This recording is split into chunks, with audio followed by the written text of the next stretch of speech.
আমরা দেখতে পাচ্ছি চ্যাম্পিয়ন এবং রানার আপ। বোয়ালহালীর চরণদ্বীপ ফুটবল একাডেমির আয়োজনে ফুটসাল ফুটবল টুর্নামেন্টের ফাইনাল ও পুরস্কার বিতরণী অনুষ্ঠান অনুষ্ঠিত।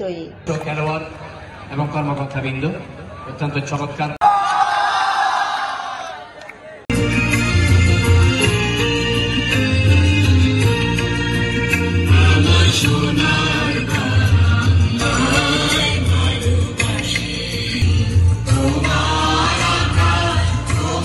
অক্টোবর 12 তারিখ রবিবার আজন্যে উপজেলার মাওয়া স্পোর্টস মাঠে সুজন বড়ুয়ার সভাপতিত্বে খেলার উদ্বোধক আছিল চরণদ্বীপ ফুটবল একাডেমির সাধারণ সম্পাদক মোহাম্মদ ইয়াকুব হোসেন খান। প্রধান অতিথি আছিল চট্টগ্রাম জেলা ক্রীড়া সংস্থার কাউন্সিলর ASM সাইফুদ্দিন চৌধুরী।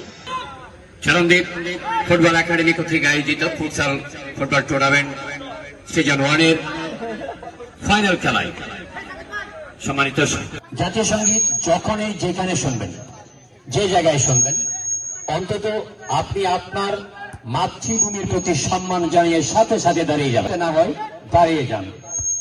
এই কথাটি যখন আমরা শুনি তখন আমাদের নিজেরও খারাপ লাগে, যেহেতু ইসমাই মা আমার এই মাটিতে আমার মা, আমার বাবা, অর্থাৎ আমরা সবাই এই মাটিতে জন্মগ্রহণ করেছি।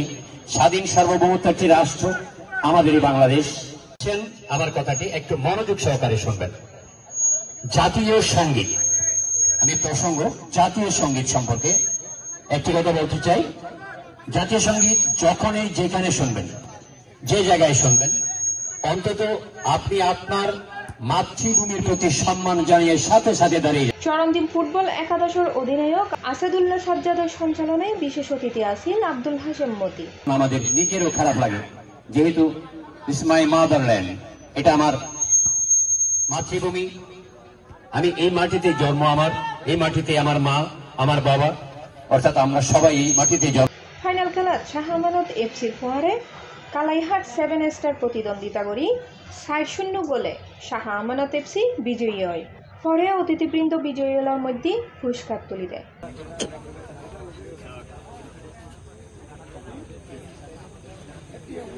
Plus TV, Chittagong.